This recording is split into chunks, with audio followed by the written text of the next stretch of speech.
Welcome to Knockout Education way of learning. आज है 21 दिसंबर और 21 दिसंबर से करंट अफेयर के जितने भी क्वेश्चन बनेंगे वो सब आज हम इस वीडियो के अंदर डिस्कस करेंगे। इस वीडियो की पीडीएफ फाइल आप हमारे टेलीग्राम ग्रुप और व्हाट्सएप ग्रुप से डाउनलोड कर सकते हैं। टेलीग्राम ग्रुप का लिंक आपको इस वीडियो के डिस्क्रिप्शन में मिल जाएगा।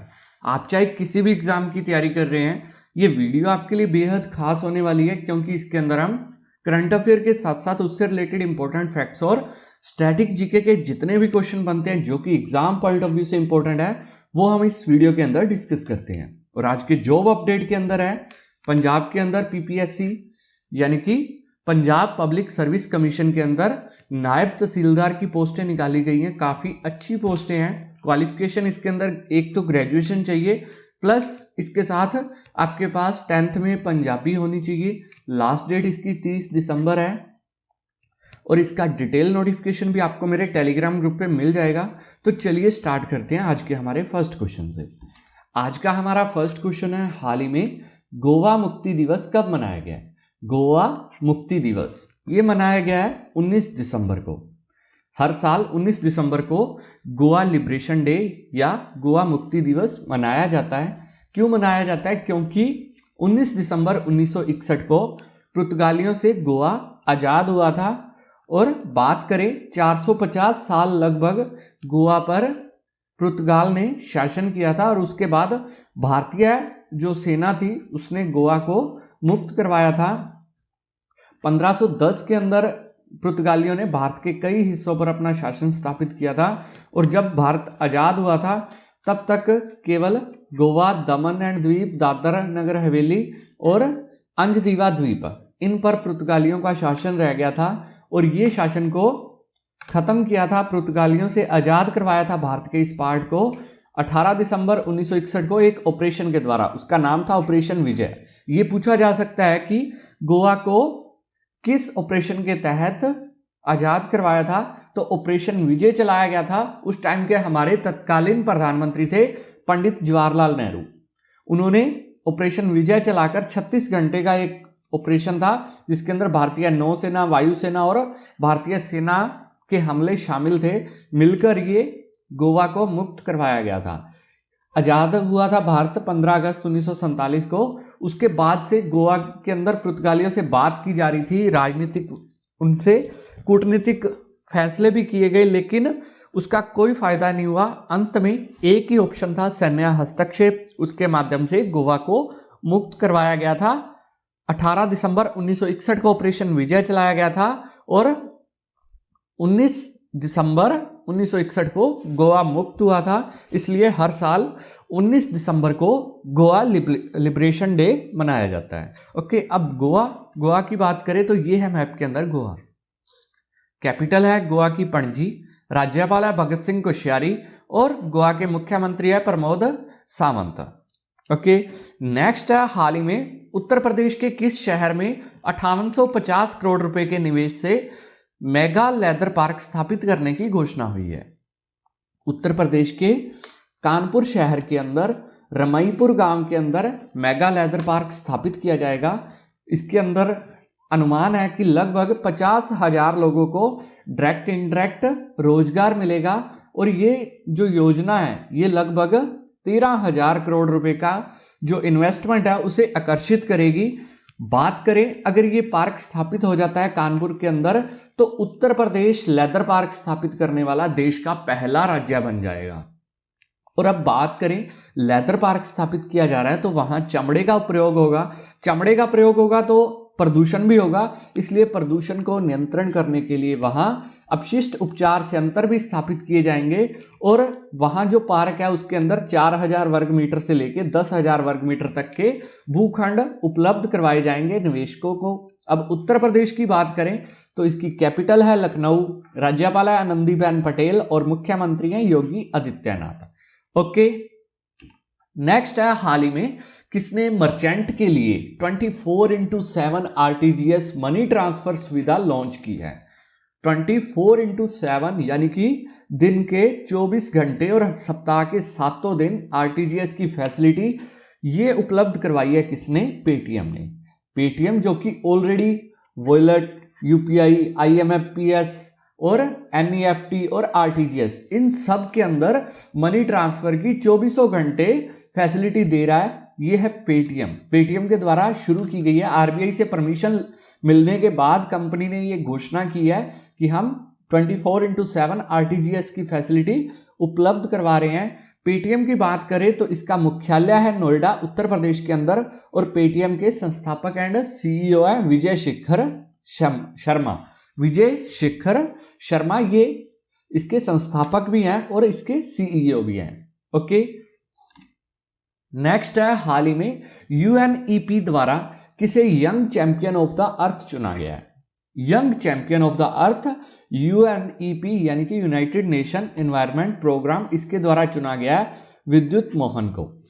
Young champion of the earth किसे चुना जाता है कि जो इस विश्व के अंदर जो पर्यावरण से संबंधित चुनौतियों को सुलझाने में मदद करता है, ऐसे 7 उद्यमियों को चुना जाता है जो कि 30 वर्ष से कम आयु के होते हैं। तो ये भारत के विद्युत मोहन चुने गए हैं। ये जो किसानों के खेतों के अंदर जो पराली के अपशिष्ट बचते हैं उससे कार्बन उत्सर्जन करने में काम कर रहे हैं ये विद्युत मोहन, इसलिए इन्हें young champion of the earth के पुरस्कार से चुना गया है यूनाइटेड नेशन एनवायरनमेंट प्रोग्राम के द्वारा। ओके, नेक्स्ट है, हाल ही में पाकिस्तान के किस गेंदबाज ने अंतरराष्ट्रीय क्रिकेट से संन्यास की घोषणा कर दी है?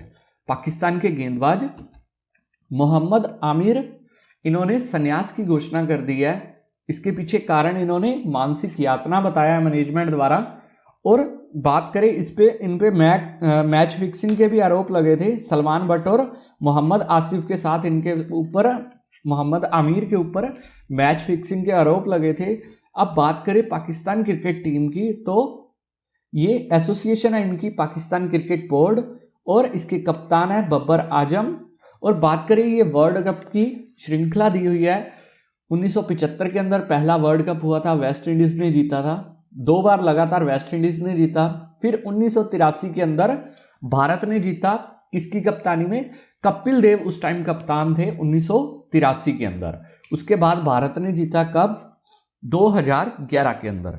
2011 के अंदर भारत ने किसकी कप्तानी के अंदर वर्ल्ड कप जीता, ये आप मुझे कमेंट बॉक्स के अंदर बताओगे। और सबसे ज्यादा बार वर्ल्ड कप जीता गया ऑस्ट्रेलिया के द्वारा 5 बार, 1, 2, 3, 4 और 5 बार ऑस्ट्रेलिया के द्वारा वर्ल्ड कप जीता गया है। और हाल ही में रिसेंटली 2019 का जो वर्ल्ड कप था वो जीता था इंग्लैंड ने न्यूजीलैंड को हराकर। मैच टाई हो गया था, फिर सुपर ओवर के बाद जीता था इंग्लैंड ने। ओके, नेक्स्ट है, हाल ही में ह्यूमन फ्रीडम इंडेक्स 2020 में भारत का कौन सा स्थान रहा है? ह्यूमन फ्रीडम इंडेक्स 2020, इसके अंदर भारत का स्थान रहा है 111वां स्थान। कुल 162 देश हैं इसके अंदर, उनमें से भारत का स्थान 111वां रहा है। क्या है ह्यूमन फ्रीडम इंडेक्स? इसके अंदर क्या होता है कि दुनिया भर में नागरिक की आर्थिक और व्यक्तिगत जो फ्रीडम है उसके बारे में ये जानकारी देता है ह्यूमन फ्रीडम इंडेक्स, यानी कि कोई व्यक्ति किसी देश के अंदर कितनी आज़ादी से रह सकता है, वो इंडेक्स है ये, उसको ये दर्शाता है ह्यूमन फ्रीडम इंडेक्स। इसके अंदर लास्ट ईयर हमारी रैंकिंग थी 94 और इस साल ये होगी है 111वें स्थान पर। बात करें जो हमारे पड़ोसी देश है चाइना और बांग्लादेश, चाइना और बांग्लादेश से हमें आगे हैं। चाइना 129वें स्थान पर और बांग्लादेश 139वें स्थान पर। और इसके अंदर टॉप किसने किया है? टॉप किया है न्यूजीलैंड पहले नंबर पे, स्विट्जरलैंड और हांगकांग, और सबसे लास्ट पर रहा है सीरिया।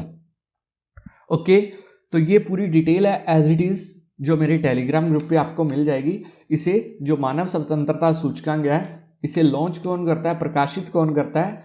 कैटो इंस्टीट्यूट और फ्रेजर इंस्टीट्यूट है जो कि कनाडा के अंदर है, उनके द्वारा इसे प्रकाशित किया जाता है। ओके, अगर ये वीडियो आपको अच्छी लग रही है वीडियो को लाइक जरूर करें। ओके, नेक्स्ट क्वेश्चन है, हाल ही में एडीबी और भारत ने यूपी में बिजली परियोजनाओं के लिए कितने $1 मिलियन के ऋण समझौते पर हस्ताक्षर किए हैं?